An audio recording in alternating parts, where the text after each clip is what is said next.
Hello everyone. तो आज के लेक्चर में हम सॉल्व करेंगे एनसीईआरटी की एग्जाम्पलर प्रॉब्लम्स। और ये एग्जाम्पलर प्रॉब्लम्स चाहे आप नीट के लिए प्रिपेयर कर रहे हो, चाहे आप आईआईटी लाइक जेईई मेंस के लिए प्रिपेयर कर रहे हो, किसी भी कॉम्पिटिटिव एग्ज़ाम के लिए ये प्रॉब्लम बहुत ही ज़्यादा हेल्पफुल होंगी। ठीक है, तो और कोई बुक सॉल्व करने से पहले आपको एनसीईआरटी की एग्जाम्पलर ज़रूर सॉल्व करनी चाहिए।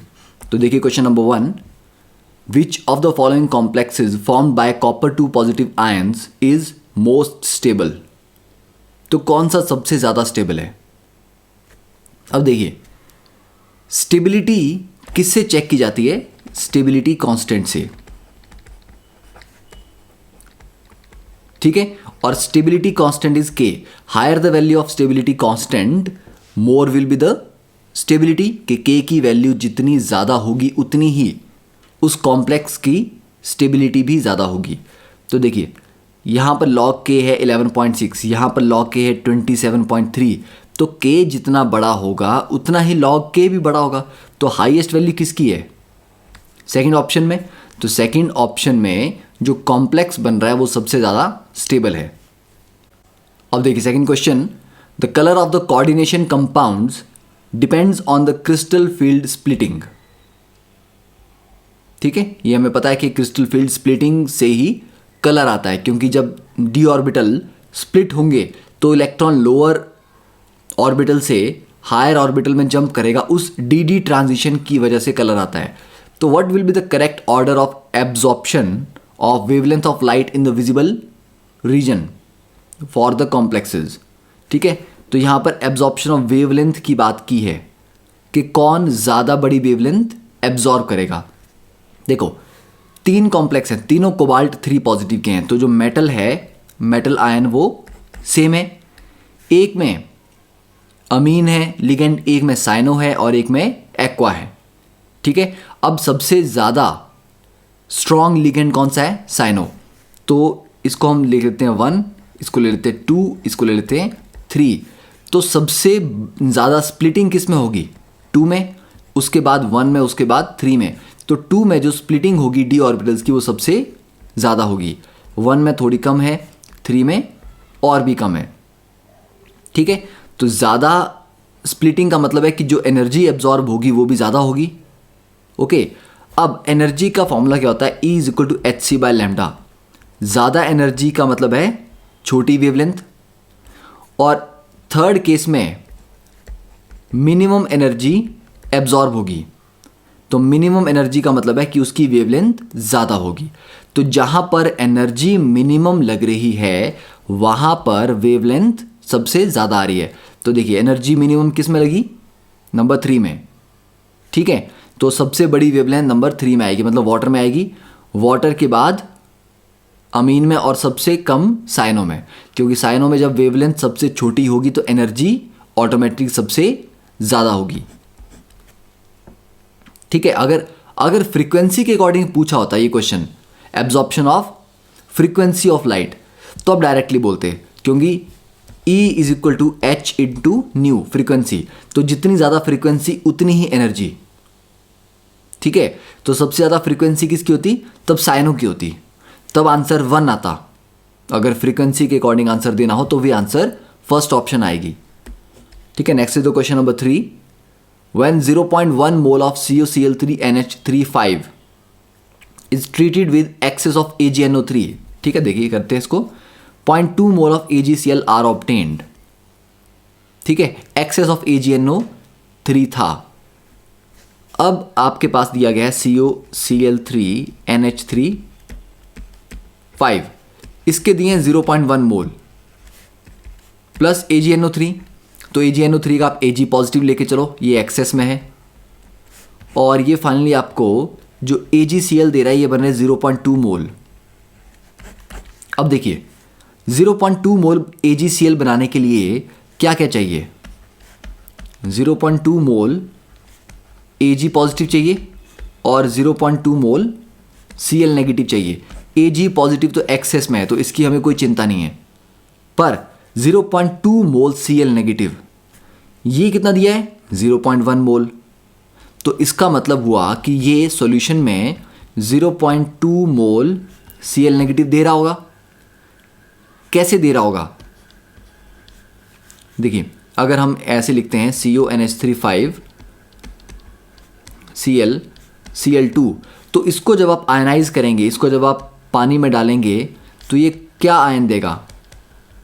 CONH3 5 Cl कितना होगा? 2 पॉजिटिव प्लस 2 Cl नेगेटिव। ठीक है, तो क्योंकि ये आपने जो पूरा कंपाउंड लिया है ये था 0.1 मोल, तो इसका अगर 1 मोल होता तो वो 2 मोल Cl नेगेटिव देता, पर क्योंकि इसका 0.1 मोल था तो ये आयन बनेंगे 0.1 मोल और ये बनेंगे 0.2 मोल। तो ये इसका फॉर्मूला है। ठीक है, कि एक मॉलिक्यूल से 2 Cl नेगेटिव आ रहे हैं, इसीलिए 0.1 मोल से 0.2 मोल Cl नेगेटिव आ रहे हैं। तो conductivity of solution will correspond to, तो जो सॉल्यूशन की कंडक्टिविटी है वो कितनी होगी? दैट विल बी 1:2 इलेक्ट्रोलाइट, क्योंकि जहां पर एक कैटायन बन रहा है उसके डबल एनायन यहां पर बन रहे हैं। ठीक है, तो उसके अकॉर्डिंग हम बोल देंगे 1:2 इलेक्ट्रोलाइट इज द कंडक्टिविटी। अब देखिए question number 4, when 1 mole CrCl3.6H2O is treated with excess of AgNO3, 3 mole AgCl बन रहे हैं। समझ आ गया ना? AgNO3 का मतलब कि Ag पॉजिटिव आपके पास एक्सेस में है, उसकी कोई प्रॉब्लम नहीं है, पर 3 मोल AgCl का मतलब है कि 3 Cl नेगेटिव होंगे तभी बनेगा ना ये। तो 3 Cl नेगेटिव किससे मिलने चाहिए? इस 1 मोल से। इस 1 मोल से तभी मिलेंगे जब ये तीनों के तीनों क्लोरीन बाहर होंगे। यहाँ पे इसको अगर मैं पानी में डालता हूँ, इस वाले ऑप्शन को, तो CrH2O6 3 positive plus 3 Cl negative, तो इसके 1 मोल से मुझे क्या मिला? 1 मोल कैटायन और 3 मोल Cl नेगेटिव, और ये 3 मोल Cl नेगेटिव 3 Ag पॉजिटिव से कंबाइन करके 3 AgCl प्रोड्यूस करेंगे। ठीक है, इतना क्लियर हो गया ना? पहले वाले में तीनों क्लोरीन अंदर हैं, तो कोई क्लोरीन जब बाहर निकलेगा ही नहीं तो कोई AgCl नहीं बनेगा। इसके केस में कोई AgCl नहीं बनेगा। सेकंड में 1 क्लोरीन बाहर है तो 1 मोल AgCl बनेगा। दूसरे में 2 क्लोरीन बाहर हैं तो 2 मोल AgCl बनेंगे। Okay, now the question number 5, the correct, okay इसका आंसर क्या था? 4th option, yes. So now the question number 5, the correct IUPAC name of PTNH3 twice Cl2 is. देखो, ये अपने आप में चार्ज बैलेंस है, 2 क्लोरीन पे -2 तो प्लेटिनम पे +2। ठीक है, तो सबसे पहले अल्फ़ाबेटिकल ऑर्डर में लिगेंड्स की नेमिंग करेंगे।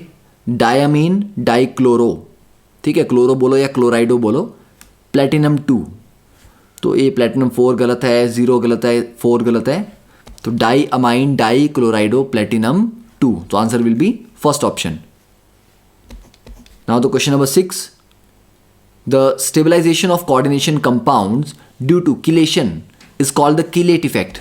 ठीक है, जहां पर भी किलेशन होती है वो किलेट इफेक्ट होता है और वो कुछ ज़्यादा ही स्टेबल होते हैं दूसरों से। विच of the following is the most stable complex species? देखो, FeCO5, ठीक है, यहाँ पर क्या है? 5 कार्बोनिल है, तो नो डाउट कार्बोनिल के साथ जो बॉन्डिंग है वो काफ़ी स्ट्रांग होती है, क्योंकि कार्बोनिल एक बहुत स्ट्रांग लिगेंड है। साइनाइड 6 है, साइनाइड के साथ भी बॉन्डिंग काफ़ी स्ट्रांग होती है, पर क्योंकि यहाँ पर ये किलेट इफेक्ट को कंसीडर कर रहे हैं तो ये चाह रहे हैं कि आप भी किलेशन को इंपॉर्टेंस दो, कि उसमें ज़्यादा स्टेबिलिटी मिलती है। थर्ड केस में ही किलेशन हो रही है, तो थर्ड केस में 3 ऑक्सिलेटो हैं। ठीक है, ऑक्सिलेटो कैसा होता है? बाइडेंटेट लिगेंड है, तो ये एक जैसे एक ऑक्सिलेटो, ये दूसरा होगा और ये तीसरा। तो जब भी ये रिंग टाइप स्ट्रक्चर बनते हैं, in ring type forms structure को क्या बोलते हैं फाइनली? Chelate complex. ठीक है, और ये कीलेट कॉम्प्लेक्स दूसरों के कंपैरिजन में काफ़ी ज़्यादा स्टेबल होते हैं, तो सिर्फ थर्ड ऑप्शन में ही कीलेशन हो रही है। अब देखिए question number 7, indicate the complex ion which shows geometrical isomerism. देखिए ज्योमेट्रिकल आइसोमेरिज्म फर्स्ट ऑक्टाहेड्रल है, तो ऑक्टाहेड्रल में 4 H2 हैं, 2 क्लोरीन है, ठीक है। तो इट इज लाइक Ma4B2। तो एक बार दोनों क्लोरीन को 180 डिग्री पे रख लो और एक बार दोनों को एडजेसेंट पे रख लो। तो क्रोमियम में एक बार ये क्लोरीन इन 2 पोजीशन पे आ जाएंगी, बाकी 4 पे वाटर, और अगली बार क्रोमियम मतलब क्लोरीन जो है एडजेसेंट रख दो, मान लो यहाँ पर और यहाँ पर रख दो, ठीक है। तो ये सिस आ जाएगा और ये वाली फॉर्म ट्रांस आ जाएगी। तो Ma4B2 ज्योमेट्रिकल आइसोमेरिज्म शो करता है। ये क्या है, 4 हैं पर 4 में से 3 तो एक ही टाइप के हैं, तो ये हो गया Ma3B टाइप का। ये कभी भी ज्योमेट्रिकल आइसोमेरिज्म नहीं देगा। क्यों? क्लोरीन कम से कम 2 होते तब तो हम बोलते कि दोनों क्लोरीन 180 डिग्री पे हैं, मतलब ऑपोजिट हैं या एडजेसेंट हैं। जब क्लोरीन है ही एक, ठीक है ना, और NH3 की बात करें तो वो 3 है, 3 में से 2 हमेशा ऑपोजिट होंगे और 2 एडजेसेंट हमेशा होंगे, ठीक है। तो ये शो नहीं कर सकता, फर्स्ट शो कर रहा है। यहाँ पर 6 के 6 सेम है तो सवाल ही नहीं है सिस ट्रांस का। यहाँ पर भी 5 एक जैसे हैं और दूसरा छठा डिफरेंट है, तो यहाँ पर भी नहीं है, ठीक है। तो Ma5B ये भी शो नहीं करता, Ma6 ये भी शो नहीं करता। Now the question number 8, the crystal field stabilisation energy for octahedral complex is 18,000 per centimeter. The CFSC for tetrahedral will be, देखो है CFSC crystal field stabilisation energy की बात की है, ठीक है, ऑक्टाहेड्रल की। तो डेल्टा O को आप ले सकते हो 18,000, ठीक है, पर सेंटीमीटर। डेल्टा T कितना होता है, 4/9 डेल्टा O, तो मतलब 4/9 इंटू 18,000 पर सेंटीमीटर, ठीक है। तो दैट विल बी 8,000 पर सेंटीमीटर, ठीक है। सिंपल क्वेश्चन था ये, फॉर्मूला बेस्ड क्वेश्चन था। Then the question number 9, due to the presence of ambidentate ligands. Ambidentate क्या होते हैं, जो बॉन्ड तो एक ही बनाते हैं पर 2 अलग अलग जगहों से बना सकते हैं। जैसे Cn नेगेटिव है, कार्बन के थ्रू भी बन सकता है और नाइट्रोजन के थ्रू भी बन सकता है, ठीक है। तो बनेगा एक ही बॉन्ड पर डोनर एटम इनके पास एक से ज़्यादा होते हैं, कभी एक के थ्रू बनता है, कभी दूसरे के थ्रू बनता है, ठीक है। तो presence of ambidentate ligands the coordination compound show isomerism. हाँ, एम्बीडेंटेट की वजह से लिंकेज आइसोमेरिज्म होता है, ठीक है। जैसे palladium complexes of the type PD C6H5 that is phenyl, 2 phenyl लगे हैं और SCN थायोसाइनेटो लगा हुआ है, दूसरे में NCS आइसोथायोसाइनेटो, ठीक है। तो यहाँ पर पहले वाले में क्या है, पैलेडियम सल्फर के थ्रू कनेक्ट हुआ है SCN से, दूसरे वाले में पैलेडियम नाइट्रोजन के थ्रू कनेक्ट हुआ है। तो लिंकेज किसके थ्रू हो रही है इसका डिफरेंस है, एक बार सल्फर के थ्रू और एक बार नाइट्रोजन के थ्रू। तो these are called linkage isomers. Then the question number 10, the compounds present. देखो दोनों में क्या है, मॉलिक्यूलर फॉर्मूला सेम है, सेम है क्या, नहीं, डेफिनेटली यार नहीं, बिल्कुल सेम नहीं है, ठीक है। यहाँ पर सल्फेट है, NH3 है, अमोनिया है और ब्रोमाइड है, बाहर ब्रोमाइड है। तो मॉलिक्यूलर फॉर्मूला ही डिफरेंट है। जब मॉलिक्यूलर फॉर्मूला ही डिफरेंट हो गया तो ये कोई आइसोमेरिज्म नहीं हो सकता ना। आइसोमेरिज्म के लिए क्या चाहिए, सेम मॉलिक्यूलर फॉर्मूला पर different arrangement.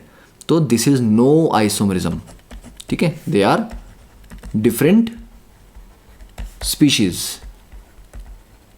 Okay. Now the question number 11, a chelating agent has 2 or more than 2 donor atoms to bind to a single metal ion. Yes, chelating कब बनता है, कम से कम 2 पोजीशन तो हो उसके साथ एट अ टाइम बॉन्ड बनाने की, ठीक है, ताकि यहाँ से भी बना रहा है और यहाँ से भी बना रहा है तो एक रिंग टाइप बनेगा। हाँ, अगर 3 पोजीशन है तो 3 तरफ से वो बॉन्ड बना सकता है, तब भी रिंग बनता है। तो कम से कम 2 डोनर एटम तो होने चाहिए उसके पास simultaneously. Which of the following is not a chelating agent. देखो थायोसल्फेटो, ठीक है, thiosulfato is not a chelating agent, इसमें एक ही डोनर एटम है, ठीक है। थायोसल्फेटो क्या होगा, H2O3 2 नेगेटिव होगा, ठीक है। तो इसमें दो डोनर एटम नहीं है जो दोनों साइमल्टेनियसली बॉन्ड बनाते हों, ऐसा नहीं है। ऑक्सिलेटो यस, ये बाइडेंटेट है और दोनों तरफ से बॉन्ड बनाता है तो किलेटिंग है।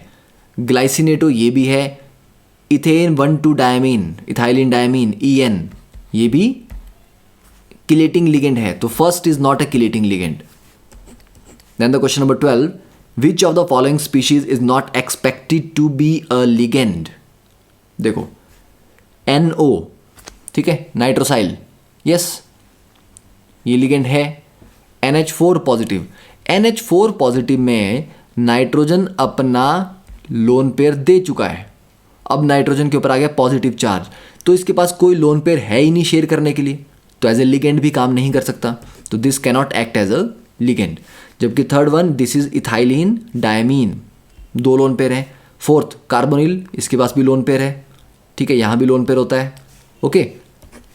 Then the question number 13, what kind of isomerism exist between, ये स्पीशीज वायलेट है और ये स्पीशीज ग्रेइश ग्रीन है, तो किया क्या है, यहाँ 3 क्लोरीन बाहर थे, 6 वाटर अंदर हैं, एक क्लोरीन अंदर ले जाओ, एक वाटर बाहर ले आओ, दैट इज क्या हुआ, क्लोरीन को अंदर बाहर कर रहे हैं ना आप, या आप बोल सकते हो कि वाटर को भी हम अंदर बाहर कर रहे हैं, तो सॉल्वेट आइसोमरिज्म, ठीक है, कि number of water molecule with in the square brackets and outside the square bracket different है। पहले 6 अंदर हैं, बाहर 0 है, अब 5 अंदर है, बाहर 1 है, तो वाटर की मूवमेंट हो रही है, तो इसको हम सॉल्वेट आइसोमरिज्म कहेंगे, ठीक है। आयनाइजेशन इसलिए नहीं बोलेंगे, पहले भी आयन जो बन रहा था एक Cl नेगेटिव था, सेकंड केस में भी Cl नेगेटिव ही आयन बन रहे हैं ना, चाहे कम बन रहे हो, यहाँ 2 बन रहे हैं, यहाँ 3 बन रहे हैं, पर बन तो सिर्फ Cl नेगेटिव के ही आयन्स रहे हैं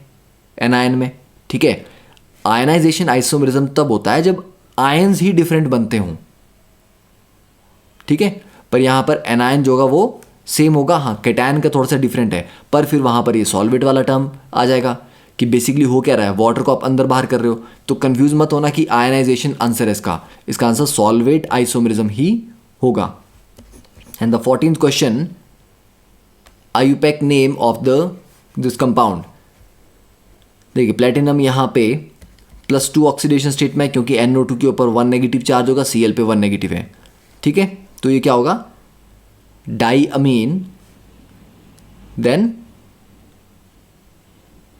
क्लोराइडो नाइट्राइटो, यस डाईअमीन हो जाएगा, उसके बाद अल्फाबेटिकली क्लोराइडो, फिर नाइट्राइटो N के थ्रू बॉन्डिंग हुई है, फिर प्लेटिनम 2, तो आंसर इज थर्ड वन।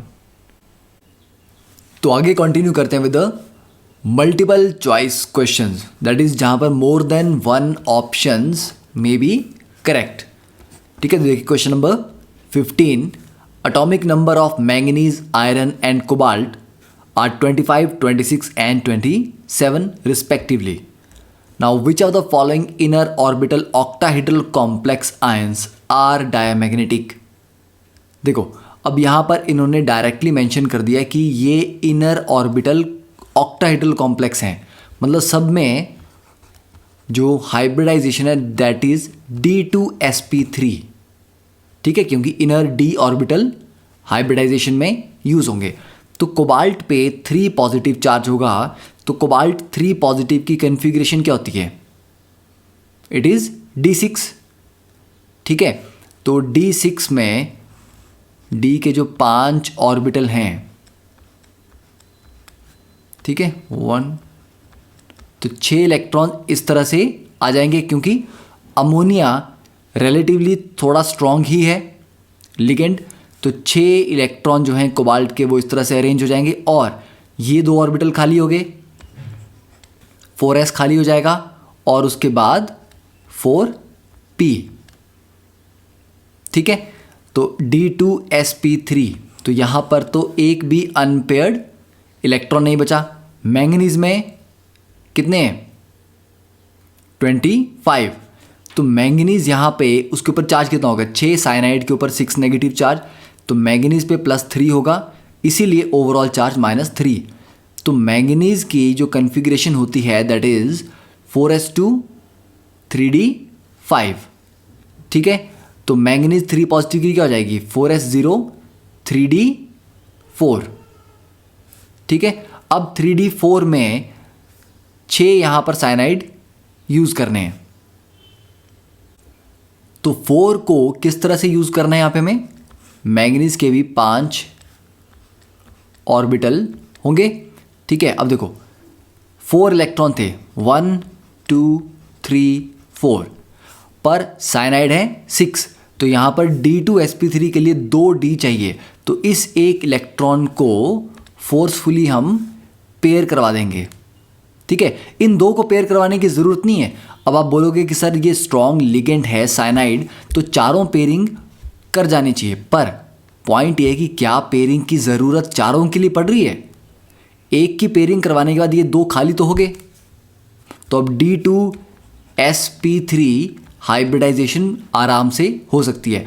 तो पेयरिंग उतनी ही करवानी होती है जितने में आपकी हाइब्रिडाइजेशन हो जाए, क्योंकि पेयरिंग करवाने में एक्स्ट्रा एनर्जी स्पेंड करनी पड़ती है, ठीक है। तो जब एक ही बार पेयरिंग करवा के काम हो रहा है, तो एक और पेयरिंग के लिए सिस्टम क्यों फालतू में एनर्जी स्पेंड करेगा जिसका कोई फ़ायदा भी नहीं है, ठीक है, क्योंकि एक और खाली ऑर्बिटल हमें यहाँ पर नहीं चाहिए। तो इसमें 2 अनपेयर्ड इलेक्ट्रॉन्स आ जाएंगे,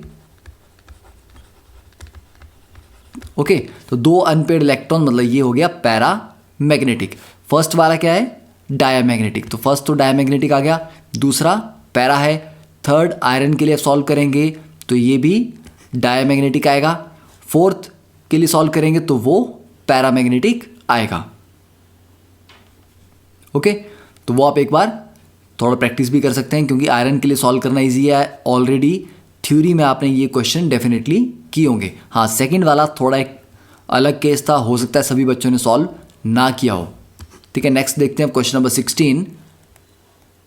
atomic number of manganese iron cobalt nickel दिए हुए हैं। विच of the following outer orbital octahedral complexes have same number of unpaired electrons.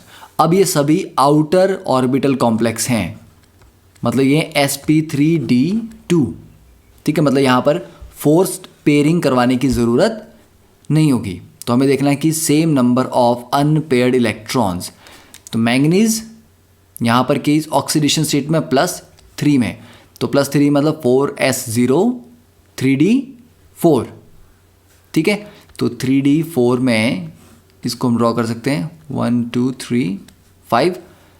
अब देखिए 1 2 3 4, ठीक है। Then 4s 4p and 4d, तो 3d 4s 4p 4d। अब यहाँ पर 6 क्लोरीन है, तो क्लोरीन एक स्ट्रॉन्ग लिगेंड नहीं है, तो क्या करेगा पेयरिंग नहीं करवाएगा। तो sp3d2 बनाने के लिए 1 2 3 4 5 6 ये ऑर्बिटल्स यूटिलाइज होंगे। तो अनपेयर्ड इलेक्ट्रॉन MnCl6 3 नेगेटिव में कितने हैं 4 अनपेयर्ड। FeF6 में अब आयरन का एटॉमिक नंबर कितना होता है 26, तो आयरन यहाँ पर 3 पॉजिटिव में है, तो 4s2 3d6 से 3 इलेक्ट्रॉन निकालेंगे तो 4s2 3d5, ठीक है। तो यहाँ पर हो जाएगा 3d5, तो पांचों इलेक्ट्रॉन पहले सिंगली फील्ड होंगे, उसके बाद 4s 4p 4d में ये हाइब्रिडाइजेशन तो इसी तरह चलेगी। तो यहाँ पे 5 अनपेयर्ड आ रहे हैं। कोबाल्ट इज़ 27, तो कोबाल्ट भी यहाँ पर 3 पॉजिटिव है, ठीक है। तो 4s2 3d7 से 3 इलेक्ट्रॉन निकाल लेंगे, ठीक है। देखिए पहले यहाँ पर लिख भी सकते हैं हम, मैंगनीज नॉर्मली होता है 4s2 3d5, आयरन होता है 4s2 3d6, कोबाल्ट होता है न्यूट्रल स्टेट में 4s2 3d7। तो 3 इलेक्ट्रॉन निकालेंगे तो 2 4s से गए और एक d से, तो 3d6, तो 3d6 होगा तो 1 2 3 4 5 और यहाँ पर एक पेयरिंग 4 अनपेयर्ड, ठीक है। और निकल के केस में निकल इज 4s2 3d8। तो निकल यहाँ पर 2 पॉजिटिव में, तो ये 3d8 होगा। तो 3d8 का मतलब है आउटर ऑर्बिटल कॉम्प्लेक्स है। तो 1 2 3 4 5 6 7 8, 2 अनपेड इलेक्ट्रॉन। तो आंसर आएगा फर्स्ट एंड थर्ड।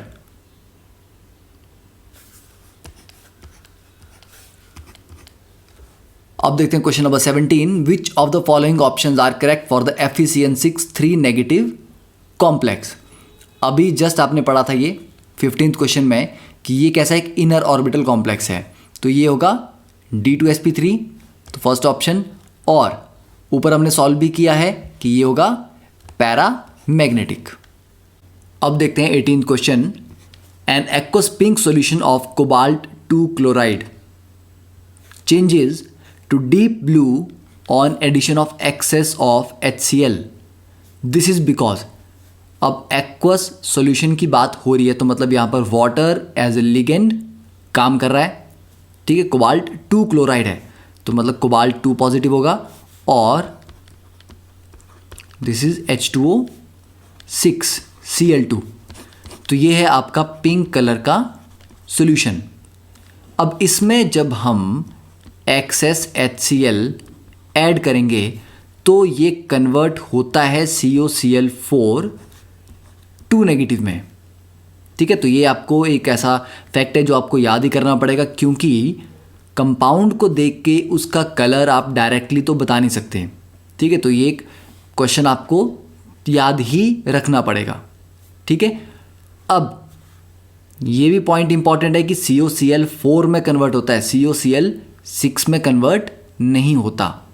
ओके, तो second option will be the correct. अब थर्ड ऑप्शन पूछी गई है कि tetrahedral complexes have smaller crystal field splitting, कि delta T is less than delta O। Yes, correct है। और क्या ये पॉइंट इसका आंसर भी है इस स्टेटमेंट का कि कलर चेंज इसलिए भी हो रहा है क्योंकि नया जो कॉम्प्लेक्स बना वो टेट्राहेड्रल था, जबकि पहले वाला जो कॉम्प्लेक्स था वो ऑक्टाहेड्रल था। तो यस, क्योंकि देखो लोअर एनर्जी लेवल से हायर में जाना है।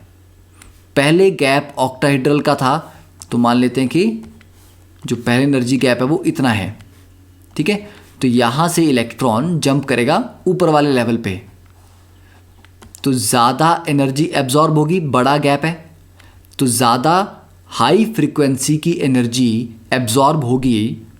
तो जो आगे निकल जाएंगी, बाहर निकलेंगी, मतलब जो लाइट आ रही थी हाई फ्रीक्वेंसी वाली एब्जॉर्ब हो गई, तो बाकी जो बची हुई बाहर निकलेंगी वो लो फ्रीक्वेंसी की होंगी, इसलिए पिंक कलर था। पर डेल्टा T क्या होता है, छोटा होता है। ठीक है ना, टेट्राहेड्रल स्प्लिटिंग, तो इलेक्ट्रॉन को लोअर लेवल से हायर लेवल में जंप करना ईजी होता है, तो कम एनर्जी चाहिए। तो यहाँ पर अगर कम एनर्जी की लाइट एब्जॉर्ब हो रही है तो हाई एनर्जी वाली जो फ्रीक्वेंसीज हैं वो आगे पास कर जाएंगी, इसीलिए ब्लू कलर यहाँ पर ऑब्जर्व होगा। तो टेट्राहेड्रल कॉम्प्लेक्सेस की स्मॉलर क्रिस्टल फील्ड स्प्लिटिंग होती है ऑक्टाहेड्रल से। This is also the reason. ठीक है, फिर देखते हैं question number 19। Which of the following complexes are homoleptic. Homoleptic कौन से कॉम्प्लेक्स होते हैं जिनमें सेम लिगेंड, एक ही लिगेंड प्रेजेंट होता है, एक से ज़्यादा प्रेजेंट नहीं होते। तो पहला वाला होमोलेप्टिक है और दूसरे में 2 लिगेंड्स हैं, तो होमोलेप्टिक नहीं है, हेटेरोलेप्टिक है। तीसरे में भी एक ही लिगेंड है, साइनाइड। फोर्थ में 2 हैं। Next is which of the following complexes are heteroleptic, second and fourth. Then question number 21, identify the optically active compound from the following. देखो COEN थ्राइस, तो कोबाल्ट के साथ 3 इथाइलिन डायमीन यहाँ पे connected है। ठीक है, तो उसमें क्या होगा,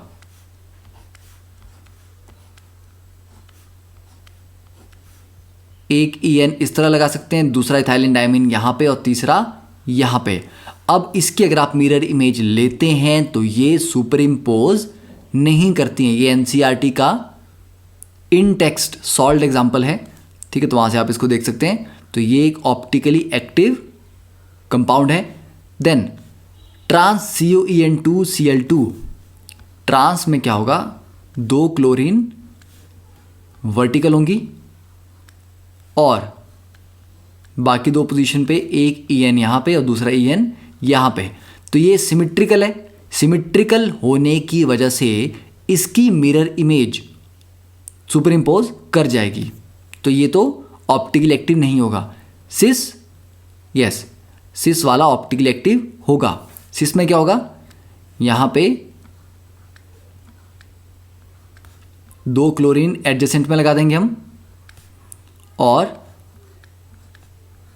बाकी 2 पोजीशंस पे इथाइलिन डायमीन। तो इसमें कोई सिमिट्री नहीं है, तो इसकी जो मिरर इमेज होगी that will not be superimposable. और MA5B ऑप्टिकल एक्टिविटी शो नहीं करता। Then the question number 22, identify the correct statement for the behaviour of ethane 1,2 diamine that is ethylene diamine as a ligand. Neutral ligand है, yes, ठीक है, क्योंकि इसका formula क्या है, NH2 CH2 CH2 NH2। तो एक न्यूट्रल कंपाउंड है, तो न्यूट्रल लिगेंड है। क्या ये एक डाइडेंटेट लिगेंड है, यस, क्योंकि इसमें 2 पोजीशन से डोनेशन दी जा सकती है, दोनों नाइट्रोजन इलेक्ट्रॉन पेयर डोनेट कर सकते हैं, तो डाइडेंटेट या बाइडेंटेट भी इसको बोल सकते हैं। देन क्या ये किलेटिंग लिगेंड है, यस, दोनों तरफ से साइमल्टेनियसली बॉन्ड बनाता है और एक रिंग टाइप स्ट्रक्चर ये बनाता है, तो किलेटिंग लिगेंड भी है। यूनिडेंटेट नहीं। Then the question number 23, which of the following complexes show linkage isomerism. तो लिंकेज आइसोमेरिज्म किस किस में होता है, NO2 में होता है, क्योंकि मेटल का बॉन्ड N के थ्रू भी बन सकता है और O के थ्रू भी बन सकता है। CO में पॉसिबिलिटी लिंकेज आइसोमेरिज्म की नहीं, क्योंकि यहां पर बॉन्डिंग कार्बन के थ्रू ही होती है। SCN में यस, ठीक है, तो SCN में एक बार मेटल का बॉन्ड सल्फर के थ्रू बनेगा, दूसरी बार मेटल का बॉन्ड जो है वो नाइट्रोजन के थ्रू बनेगा, ठीक है। तो first option and third option, तो that completes the more than one option correct type question. Next lecture we will discuss from the question number 24, that is short answer type 2, assertion and reason type. Thank you. Have a nice day.